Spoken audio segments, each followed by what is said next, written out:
previous tenant? Or was it something more sinister? Suddenly, I heard a sound behind me. A soft creak from the floorboards. I whirled around, my heart leaping into my throat. Standing in the doorway to the kitchenette was a figure. It was tall and thin, shrouded in shadows. I couldn't make out any features, only a dark silhouette against the dim light from the hallway. I froze, unable to speak, unable to move. Fear gripped me, paralyzing me. The figure didn't move either. It simply stood there watching me. Then it raised a hand. Slowly, deliberately, it pointed a finger at me. And then I saw it. Reflected in the darkened window behind the figure, I saw my own reflection. I was the figure. I was the one pointing. The realization hit me like a physical blow. The notes, the sounds, the figure in the shadows, it was all me. I had been unconsciously creating it all, a manifestation of my own anxieties, my own fears. The isolation of the new apartment, the stress of the move, had triggered something within me, creating a terrifying illusion. But as I stared at my reflection in the window, I noticed something else. Behind my reflection, barely visible in the darkness beyond the window, I saw another figure. A figure that wasn't me. A figure that was watching me. The figure in the window was gone as quickly as it had appeared. I turned back to the kitchenette doorway, but it was empty. The apartment was silent save for the pounding of my heart. I stood there for a long time, unsure of what I had seen, unsure of what was real. I never saw the figure again, but the feeling of being watched never truly left. I moved out shortly after, leaving the mysterious apartment and its hidden truths behind. But sometimes, late at night, I still find myself wondering if I truly escaped, or if a part of it, a part of him, came with me. Story 4. The Blackwood Sanatorium loomed against the night sky like a skeletal hand reaching for the heavens.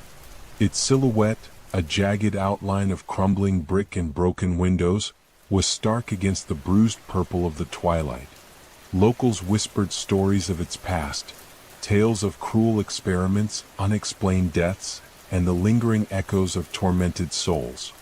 I, Elias Thorne, a paranormal investigator with a penchant for the macabre, had come to hear those echoes for myself. The iron gates, rusted and groaning, protested my intrusion as I pushed them open.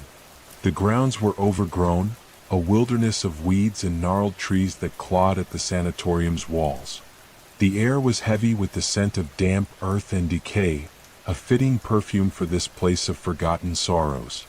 My equipment was simple: a digital voice recorder, an EMF meter, and a camera with infrared capabilities.